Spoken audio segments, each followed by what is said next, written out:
Kadang-kadang bila kita bercakap soal harapan rakyat, kita nak cakap harapan rakyat je. Tapi bila kita kata polis ni harapan rakyat, rakyat biasa nak menepis. Dia tak nak. Dia lepas diri je. Jadi sebagai wakil rakyat lah, orang yang bersama dengan rakyat. Adakah benda ini benar-benar berlaku dalam kita nak bercakap tentang harapan rakyat kepada anggota keselamatan negara? Silakan. Pengerusi, saya lihat memang rakyat banyak sangat pengharapan pada pasukan keselamatan. Kadang-kala bila ada satu kes penyeludupan, walaupun pihak kastam yang sepatutnya bertanggungjawab, mereka lapor ke polis. Mereka tak tahu, bila mereka tahu, polis. Bila ada majlis, ada satu peristiwa khalwat di kampung, mereka panggil polis, sedangkan ada jabatan agama. Jadi semua sektor yang sebenarnya yang Allah firmankan dalam Al-Quran, innallaha la yuhibbul mufsidin, Allah tak sukakan kepada kerosakan.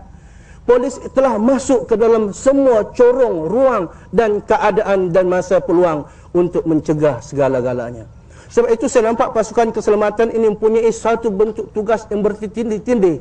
Tetapi inilah harapan rakyat, kerana mereka memberi pengharapan yang amat tinggi sejajar dengan sebagai satu institusi yang tertua di dalam negara kita, ialah bahagian keselamatan ataupun polis. Dan saya ada satu cerita di kawasan saya, ialah apabila Lanun merompak satu bank. Saya berjumpa dengan anggota keselamatan yang telah ditembak 3 kali dekat pelabuhan di hospital. Saya kata, kenapa saudara tak tembak balik Lanun?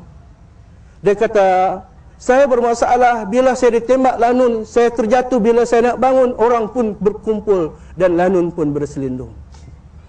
Kenapa tak tembak sahaja? Dia kata, kerana saya diamanahkan untuk melindungi rakyat.